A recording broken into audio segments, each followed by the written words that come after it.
សូមស្វាគមន៍ក៏ដូចជាសួស្តីបងប្អូនអរគ្នាមកកាន់ page ចំណេះដឹងក្នុងការជួញដូរហាងឆេងមាសថ្ងៃនេះយើងមកវិភាគផ្នែកបច្ចេកទេសអំពីទិសដៅមាសបន្តនៅព្រឹកថ្ងៃពុធទី15ខែកក្កដាឆ្នាំ2026តើមាសនឹងមានទិសដៅទៅណាហើយតំបន់ណាដែលយើងអាចគួរតែចូលទិញចូលលក់បន្ទាប់ពីយប់មិញនេះនៅវេលាម៉ោង 7:30 នាទីយើងឃើញថាមានព័ត៌មានសំខាន់ចេញផ្សាយអំពីអតិផរណាឬយើងហៅថា CPI มันមានភាពល្អប្រសើរភ្លាមៗនោះបានធ្វើឲ្យតម្លៃមាសឡើងដល់$4,100ក្នុងមួយអោននេះគឺជាការកើនឡើងវិញអញ្ចឹងចង់ដឹងទំនោរមាសនៅព្រឹកនេះតំបន់ណាដែលយើងអាចចូលទិញចូលលក់ដើម្បីទាញយកផលចំណេញបានបងប្អូនមើលការវិភាគផ្នែកបច្ចេកទេសបើយើងក៏លេខមកការវិភាគបច្ចេកទេសខាងផ្នែក technical វិញយើងឃើញថាមាសនៅតែស្ថិតនៅក្នុងទំនោរ down trend ដដែលដោយយើងឃើញថាការពីយប់មិញមាសឡើងទៅត្រឹមតែ4,100ក៏ form direction down trend ក្រោមវិញអញ្ចឹងមាសបើយើងរាប់ពីតំបន់ high low វា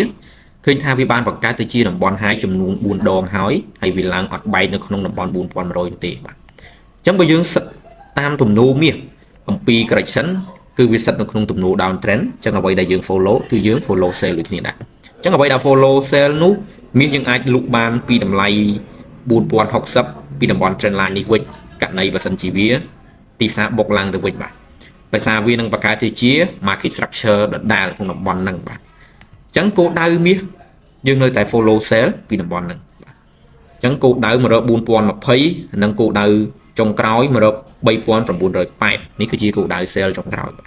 ចំណែកឯគោលដៅទាបចុងក្រោយគឺនៅ3940គឺជាតំបន់ low កាលពីសប្តាហ៍មុននៃការធ្លាក់ចុះមានន័យថាតំបន់ទាបបំផុតកាលពីសប្តាហ៍មុនបាទគឺនៅតំបន់3940នេះ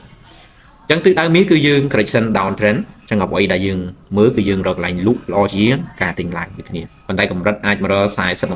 3980នេះគឺជាគោលដៅសម្រាប់ទិញឡើងខ្ញុំ recommend ឲ្យនៅក្នុង zone 398អានឹងគឺជាគោលដៅទិញ short term បានបាទទៅវិញនៅក្នុង ranking នឹងយើងឃើញថាវាមិនទាន់ដើរទៅណាឆ្ងាយទេតំបន់ចុងក្រោយគឺនៅ3940នេះគឺជាគោលដៅទិញឡើងរបស់យើងបាទ